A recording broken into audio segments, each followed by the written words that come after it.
O capítulo 1043 de One Piece foi provavelmente o mais impactante de toda a história. Um capítulo tão grande que 30 minutos de review não foram o suficiente. Muitas dúvidas e respostas surgiram com esse capítulo, como: o Luffy chegou de fato a morrer e ressuscitar nesse capítulo? Aquele no final do capítulo ainda é o Luffy que a gente conhece, ou ele tá sendo possuído pelo espírito de Joy Boy? É dessa forma que se desperta uma Akuma no Mi? Por que essa fruta não teria despertado há 800 anos? O verdadeiro nome de Joy Boy era mesmo Nika? E por que a fruta da borracha teve o seu nome alterado? Agora, com os ânimos menos aflorados, vamos tentar dissecar e mais a fundo ainda nesse capítulo que precisa de um vídeo extra pra gente debater sobre ele. Mas antes eu preciso dar aquele recadinho pra vocês. O maior acervo de animes do mundo acaba de ficar ainda maior.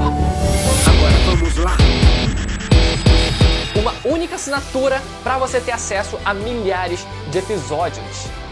Todos os seus animes agora em um só lugar. Muito mais animes dublados e legendados para você agora que todo o catálogo da Funimation estará disponível na Crunchyroll. E o melhor de tudo é que a grande maioria dos animes você pode assistir de graça, é isso mesmo. Lembrando também do aplicativo da Crunchyroll para você poder assistir pelo celular, e para você ter uma experiência completa, eu recomendo que você assine qualquer um dos planos oferecidos, assim como eu também assino. Acessando o link que eu vou deixar na descrição, você pode testar qualquer plano por 14 dias de graça. E se prepara que a temporada de primavera será a maior de todos os tempos.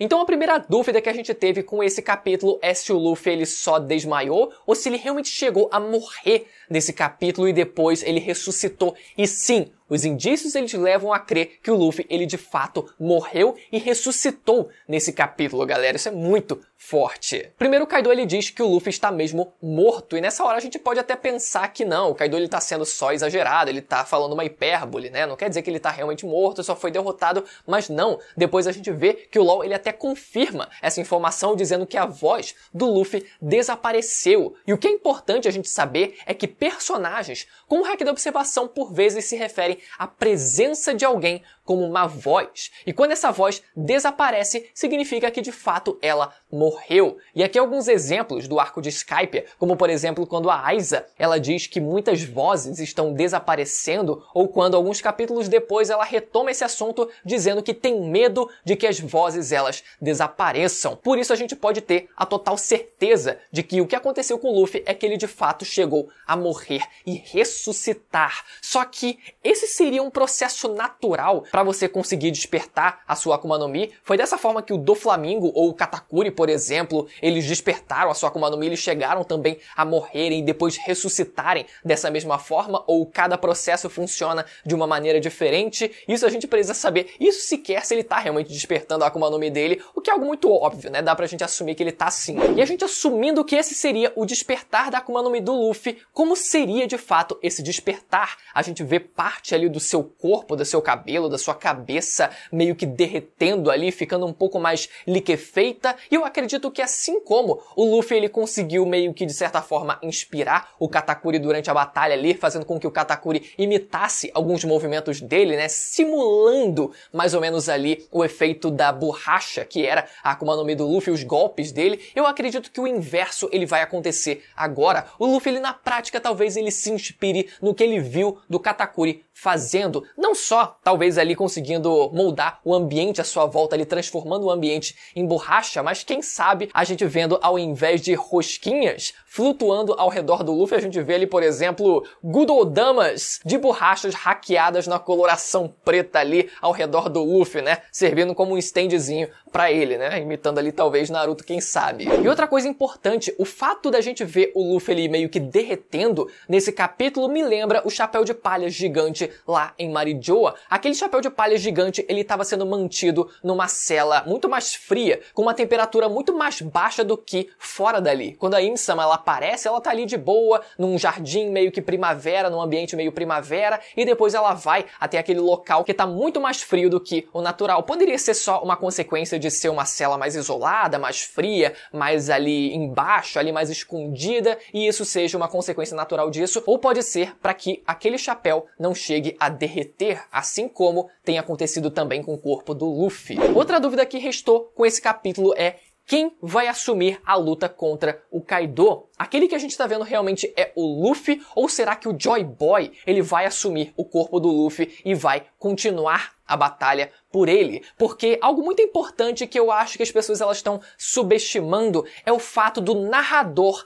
ter declarado a vitória do Kaido naquela batalha do domo. E a gente já viu, galera, antes o Luffy ele ter sido derrotado e aquilo não ter sido cravado pelo narrador. Tudo bem que a gente não tava no mesmo timing em que os outros personagens, né, por exemplo, os comandantes do Kaido, eles foram derrotados e assim a derrota deles foi cravada, e até a derrota da Big Mom também, por exemplo. Mas se fosse o caso do Luffy ele ser derrotado e depois voltar pra batalha nesse capítulo de agora, não precisaria necessariamente o narrador ele declarar, cravar de fato a derrota do Luffy. Só que como o narrador ele fez isso, me leva a crer, por mais que eu tenha um pouco de aversão a essa ideia, que quem vai continuar de fato a luta não vai ser o Luffy, mas sim o Joy Boy realmente assumindo o corpo dele. E como ele faria algo assim? Poderia ser alguma coisa relacionada à sua Akuma no Mi. Se ele realmente tinha a fruta da borracha antigamente, é muito provável, a gente tá 99% certo disso, até pela silhueta dele, né, que lembra muito alguém com membros bastante flexíveis. Se ele realmente tinha a fruta da borracha, pode ser que de alguma forma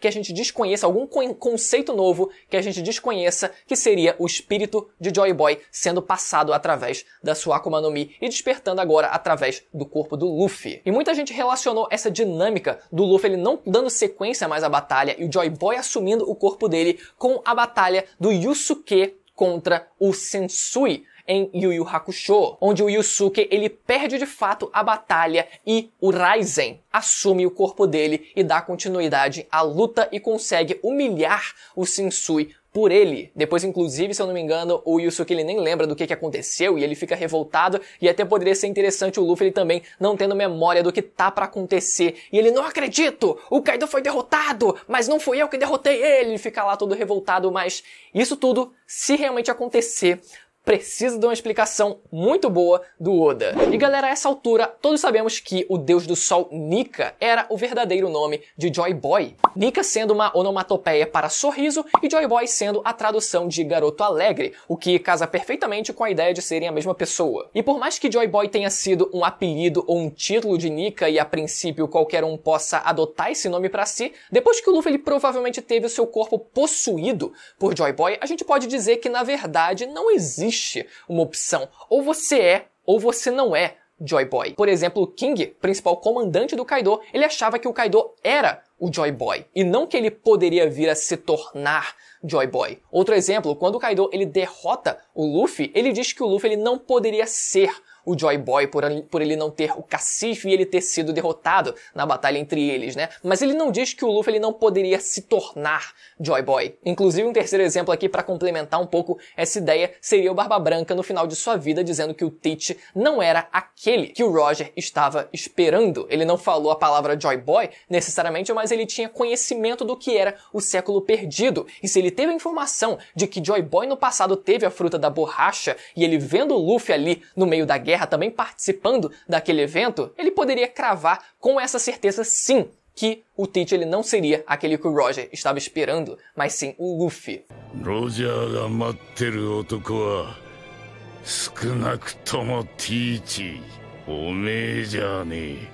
Agora, qual seria o verdadeiro nome da fruta da borracha? Essa é uma das principais perguntas e inclusive mais polêmicas de todo esse assunto que a gente está discutindo aqui. Se seria uma zona mítica do deus hindu, se seria algo muito diferente do que a gente dá a própria essência da fruta da borracha. E não, galera. O verdadeiro nome da fruta da borracha muito provavelmente era Nika Nika no Mi, ou a gente poderia dizer Joy Joy no Mi, mas pela regra das frutas elas terem duas sílabas, cada uma das palavras, Nika fica mais condizente com o padrão do que Joy, por exemplo. Então faz mais sentido a gente considerar a palavra Nika Nika no Mi. E esse nome, a princípio, ele não se trata de um outro conceito de poder, não se trata do Luffy ter usado sua fruta da forma errada esse tempo todo, sem conseguir explorar ela do jeito certo e ao máximo do que ela poderia oferecer, ele indo pelo pelo caminho mais difícil para conseguir dominar os poderes dessa fruta e na verdade tinha um caminho mais fácil porque na verdade tem um poder oculto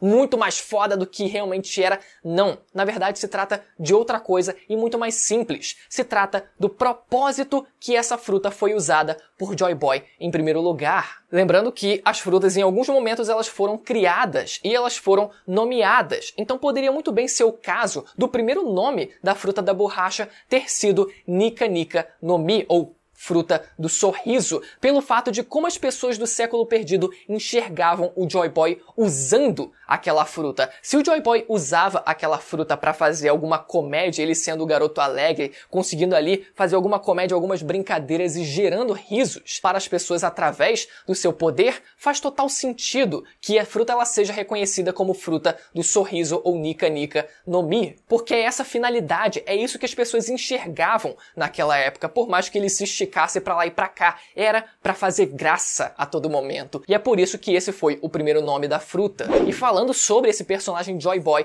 foi provavelmente inspirado na figura de mesmo nome tirada do livro Enciclopédia das Coisas que Nunca Existiram. Ironicamente, em One Piece teria sim existido. Joy Boy, na lenda, foi um personagem das Índias Ocidentais que personifica a necessidade humana de dançar, cantar e festejar. E se isso não é a própria figura do Luffy no final de quase todo final de arco, depois de libertar o povo de um país de um ditador, eu não sei o que é. Inclusive, essa página do final de Skypiea carrega muito significado, já começando pelo fato do Oda ter dito que essa é a sua página favorita de toda a história. E além da clara referência da silhueta do Luffy com a figura de Joy Boy, o fato dela acontecer em Skypiea dá ainda mais base pra gente crer que Joy Boy pertencia a esse mesmo povo. É só olhar como as roupas deles eram parecidas. Ou que ele no mínimo foi acolhido por esse povo, já que ele não tinha asas. E pera, olhando de novo aquela imagem, aqueles não parecem os tais tambores da libertação mencionados por Zunisha?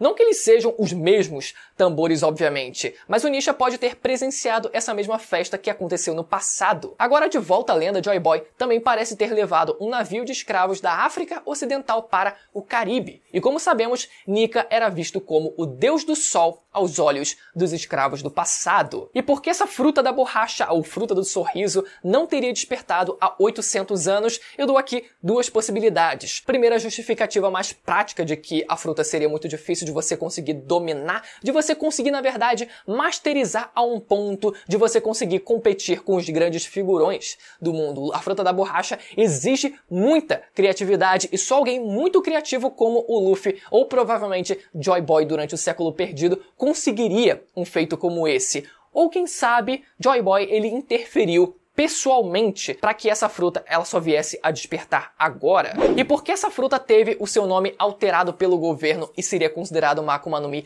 lendária? Não é por ela ser muito mais poderosa em essência do que ela se mostrou até agora. Se trata muito mais do simbolismo dela ter sido a fruta de Joy Boy, mas não só por isso, mas sim para que as pessoas não associassem o nome original dessa fruta, Nika Nika no Mi, à figura de Joy Boy, porque eles não querem. Joy Boy é uma figura que precisa ser apagada e esquecida. E para que as pessoas não passem a relacionar uma coisa com a outra, não passem a se interessar um pouco mais por essa fruta, né, mais do que o normal, e assim interliguem, conectem um pouco mais as informações, eles preferiram evitar. E por que ela era tão valiosa para o governo? Porque foi através de um poder improvável como o da borracha, e com muita criatividade e um sorriso no rosto, que Joy Boy conseguiu mudar o mundo. E é para evitar que o improvável aconteça de novo que eles precisavam esconder essa fruta. Galera, eu espero que vocês tenham gostado de mais um vídeo de One Piece aqui no canal. Se você gostou e não for inscrito ainda, aproveita para se inscrever, aproveita esse momento para se inscrever e ativar o sininho para não perder a notificação dos vídeos que saem semanalmente comentando o mangá